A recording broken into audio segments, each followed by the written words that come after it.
ነዳጅ ለአጠቃላይ የዋጋ ግሽበት ከ7 በመቶ በላይ ክብደት የሚሰጠው አይደለም። ለምን ቢባል 85 በመቶ የሚሆነው ኢትዮጵያ ሕዝብ በእግሩ ነው የሚኳትነው። ከነዳጅ ጋር ትስስር የለውም።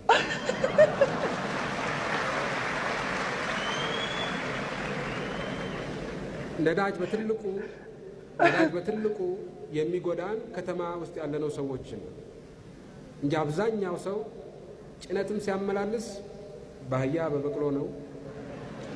ራሱ ሲጓዝ በአብዛኛው በእግሩ ነው። በዚህ ምክንያት ከነዳጅ ጋር ቀጥተኛ ተያያዥነት የለውም አብዛኛው የገጠር ሕዝብ። የከተማው ሕዝብ ግን ምግብም ሲያበስል ሲንቀሳቀስም ጭነት ሲያጓጉዝም ከነዳጅ ጋር በቀጥታ የተያያዘ ነው። ስለዚህ የከተማው ሕዝብ ላይ ተጽዕኖ ቀላል አይደለም። ይሄ ግዴታ ነው በጣም እውነቱን ለመናገር። በጣም ደግሞ ሰሞኑን ደግሞ በጣም የተረገመ በጣም አስቸጋሪ ነገሮችን እያየና እየተመለከትን ነው። እንግዲህ እሱ ይፍታልን ነው የሚባለው። ሌላ ምንም ልንል አንችልም።